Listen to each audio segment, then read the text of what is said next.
Hello, I'm Simon Corcoran, co-CEO of A Human Agency. Hi, I'm Katrina Tarka, also co-CEO of A Human Agency, and we're here together. We are here together and we're really excited because the Workplace Gender Equality Agency has released their 2016 Gender Equality Scorecard, and it's got some really interesting pieces in there, so we thought we'd spend a bit of time with you just digesting some of the key facts that have come out of it, because it's been really interesting, Kat, don't you think? Absolutely, and as we always say with the agency, they talk about themselves, it's such an incredible data set to have available to us, and we're very lucky in Australia as D&I practitioners and change practitioners to have this available to drive the behaviours we're looking for. So it's worth spending some time diving in here because there's a lot of magic in there. There really is, and I think we're just going to call out a couple of the key snapshots, and you can download the report from the agency's website. And I just kind of want to call out a couple of things that I think are really important for Australian business, and the first one is around the pay gap, and the agency found that there's 23.1% pay gap between men and women in full-time roles. And this is quite extraordinary because it's about $27,000 of remuneration difference. That's the key between men and women at the moment. That's a significant amount of money. Yeah. I mean, $27,000 isn't just... It's a car. It's a car. It's a relatively nice car, and it's a great holiday. Yeah. And to think that in 2016 women are still being paid at least nearly $27,000 below men. I mean, it's an absolutely crazy argument, don't you think? Well, it's like that ad on TV with the kids saying, "I just don't get it." Yeah. There's not really any logical explanation for it that stands up anymore. We can understand the sort of causal effects maybe, but in this day and age, there's not sort of a logical reason why you go, "Yeah, that's okay. I'm good with that."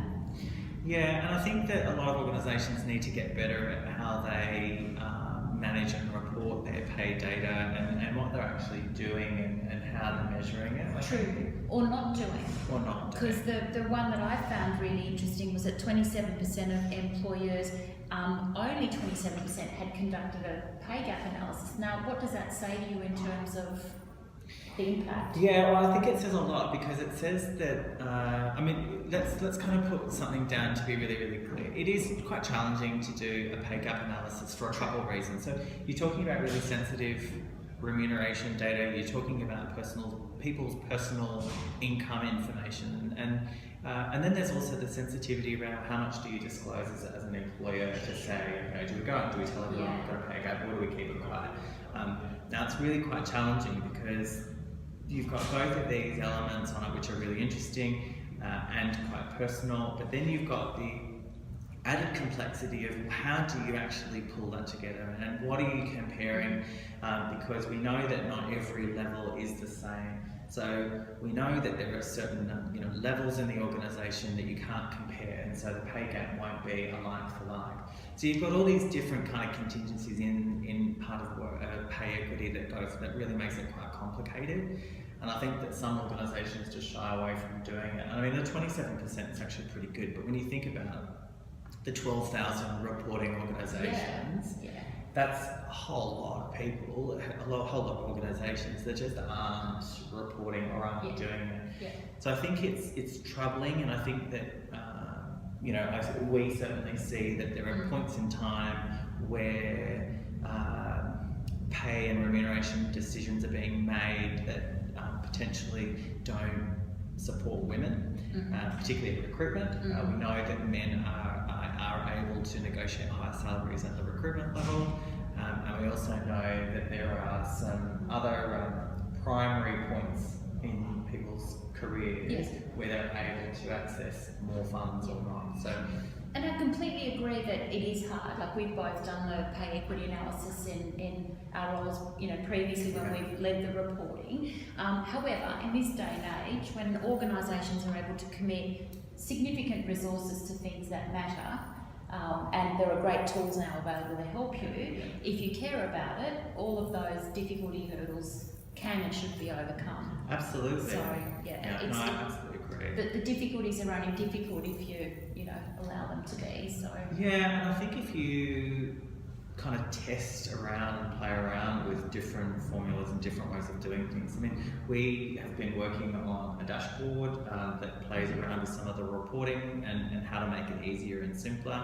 And I think, you know, you've just kind of got to play around with certain things to work on what's right for the organisation and business. So, I mean, I'm curious to see, out of all this kind of snapshot, what stands out for you as well, you know which one's going to jump out for me. I think I do, yeah. You do. I have a bit of an interest in the particular industries. I love tracking and seeing how the different sort of gender segregation plays out in different areas, because I think over time we've all seen, you know, places where women work, places where men work, women's job, men's jobs. Not that that's the correct, you know, situation to be in, however it's become a reality of life, and it's confirmed in the stats around industry segregation, the fact that 60.9% of people still work in an industry that's either male dominated or female dominated. I mean, that is a huge proportion of people. And then when you overlay that with what we know about the impact of job segregation on pay, it's just crystal clear why we've got the gaps we've got. So while you've got pink collar roles and blue collar roles, it's an enormous societal hurdle for us to overcome. You know, which is why we have to have initiatives like women in STEM and women in entrepreneurship programs, because we've got to overcome the underlying biases and stereotypes that lead people to work in certain industries and challenge those assumptions. And those assumptions run really deep. Yeah, absolutely. You know, they start in childhood, really. Yeah, absolutely. And I think there's a lot of work that we need to do in breaking down the stereotypes around the, you know, blue collar and pink collar kind of roles, and that's going to be really, really hard to do, because I mean, you look at even our industry, HR, it is primarily a female-dominated industry.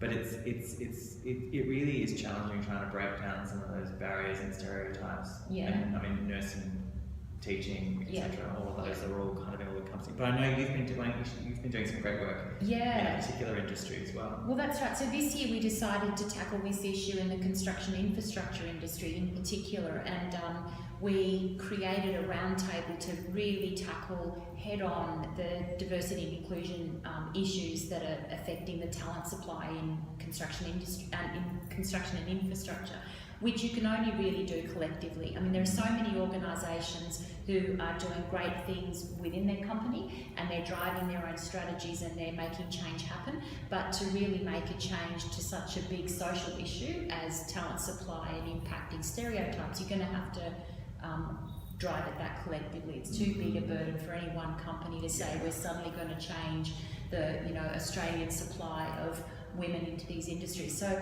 our industry roundtable was set up to specifically increase the number of women and girls who are heading into these industries by working towards increasing the understanding of the real jobs that are there and the amazing opportunities, and you know, uplifting the sort of the impression and the reputation of the industry, and showing that there's a lot of great opportunity there, and overcoming these stats. Like, we need more than 70% of people heading into the industries to tip the balance, and only then will we see real change happen. So absolutely. And I think that I mean, the companies that are involved in the roundtable, primarily male dominated industry. When you think about construction, who do you think of? You think of Bob the Builder. Yeah, exactly, that's right. I think what's really interesting is that even though these are male-dominated industries, and there is a real challenge around how to bring more women into those industries, we've actually got these people around the table, and they know exactly that they need to be engaged in the conversation. They want to be part of the conversation, and I think that that's very much a stigma that I think people have of that industry, and that is that, you know, some women just aren't in there and shouldn't be allowed in there, but that's absolutely not the case. And they're really working hard to change the perception of it. Absolutely. And when we really unpacked it, it's not only the individual women and girls themselves, it's often their families who think that's not a job for my daughter. I don't want my daughter going into that industry because she might get harassed and wolf whistled and name called. So it's really about uplifting the whole reputation. But the companies, as you said, that are there, they're amazing thought leaders in their industry and are willing to put in the extra effort to change that higher level, you know, cultural factors that are blocking people from coming in, and saying it's not good enough to just focus at our at our company's doors, we've got to make a bigger stance. And that's the sort of commitment that will make real change happen. Absolutely. Which is fabulous. And we might as well call out on that the agency's Women's Work, Men's Work campaign, which is brilliant. Because the same issues obviously impact nursing and caring industries, and we don't get men going into those industries. And I think that kind of leads on to the other really interesting piece here around women in leadership. 16.3% of CEOs are female, and 28.5% are key management personnel are women. I think there's a real situation we've got here around how are women being selected and put into these talent and leadership positions, and what they're being selected and how they're being selected for these positions, because we've been doing quite a bit of work over the last couple of years now, and particularly around diversity and inclusion. And I guess what we found really interesting is that a lot of companies are doing diversity relatively well. Absolutely. They've got some great ideas, great initiatives and great programs, but when you kind of peel back the onion, peel back the layers of it, you actually see that the inclusion part is really either being forgotten or it's really dragging behind. Or it's just very hard, back to the conversation we had. So people have done more of the diversity, particularly when it comes to measurement, because it's easier than really unpacking the inclusion, which starts to go into the challenging areas of behaviour. How are we behaving? How are we treating people? Are we, showing care for all of our people? That stuff's a lot harder to measure and to... and it takes a longer time to see the benefits of too, doesn't it? So, and it's interesting because when you overlay the gender stats, when you start to overlay it with cultural stats, for example. So in August we had the report from the Race Discrimination Commissioner, which talked to cultural representation in leadership positions in Australia. So if you start to put them together, you get the bigger inclusion story. And we really have to say who's getting included in Australian workplaces at the different levels, particularly at leadership. So if you were to think about, if we were to do a much stronger boost and push for inclusion in Australian organisations or even global organisations, in your opinion, what should we be focusing on? Because these numbers have moved, they have trended upwards. Slowly, but it is slow, and I know that Libby Lyons does like to say that we should celebrate the small steps and the small wins, because we are trending in the right direction. And I think inclusion is a big one. So what do you think we need to do more of in the inclusion space to lift it up? I think we have to start by saying what is our dominant lens for a leader in Australia and challenging that. And these stats tend to give us that picture. We see that it's a male. We know that it's a male of usually an Anglo-Saxon background. We even know that they tend to be called Peter. There's more Peters than women in Australia in the CEO ranks. They're also tall. So what does this tell us? It says that we've still got very dominant stereotypes and biases around what makes a good leader in an Australian context. So you definitely start there, and then I've said the magic B word, the bias word. We like to talk about cognitive agility and cognitive biases, and really understanding what some of those organisational habits and mindsets are that have led to these behaviours. I think that's a very powerful but often difficult place to start that people avoid. There's plenty of places. Where would you begin? So I'm a big fan of going and talking to people. Absolutely. So I kind of believe that there is real merit and value in going out and talking to people and actually just hearing, what do you think? What are you seeing? What are you hearing about diversity and inclusion? And how do they perceive its value? And do they like it? Do they think it's hitting the mark? Because that starts to build up a qualitative perspective that then complements all of the other reporting data that they have to provide to the agency once a year. So I think if you can start to build up a bit of a behavioural, cultural understanding of how people perceive diversity and inclusion, it complements all of those things that you're saying really nicely. And isn't that like such a nice human way to begin?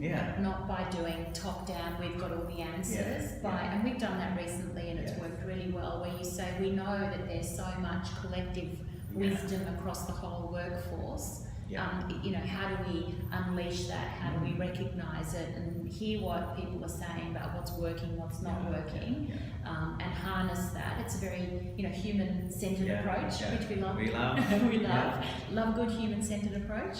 And I guess it's. I mean, it helps with engagement. So the big thing around diversity and inclusion is that people go, I'm a supporter, I believe in it, but I don't know what to do.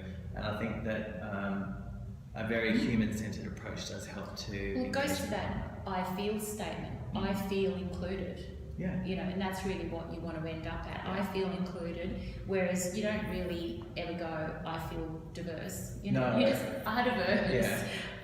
But you know, that's why the inclusion bit's so hard, but so critical to impact, because it's all about, as you said, engagement. You know. The whether you jump out of and I mean, I think, you know, to your point about I am diverse, because you'll have people that go, well, I'm not diverse because I'm white and I'm average and middle of the road. And so I think you're quite right, because it's about including those people in and saying, well, actually, if you break it down at the individual level, then we're all diverse at the end of the day. We all have our strengths and likes and dislikes. So it's really interesting. Well, there's a irony if you say that the inclusion conversation doesn't include some people. You know, if you say, well, this isn't about you because you're a white man, that's not a nice conversation. It's not inclusive. So that it's really got to be about everybody, and that's the beauty of the inclusion piece, not the diversity piece. We could talk about this forever. I know, but I'm really interested in hearing what other people think. Absolutely. So I guess I'd like to ask you a question, and that is, what do you like to see, do, think and feel around diversity and inclusion in your organisations? And given what we've heard about the 23.1% pay gap, only 27% of organisations completed the pay gap analysis, 60.9% still have an industry or work in an industry that's dominated by one gender. I mean, what do you think about that? So share your comments and thoughts with us and keep the conversation going, because that's how we create change.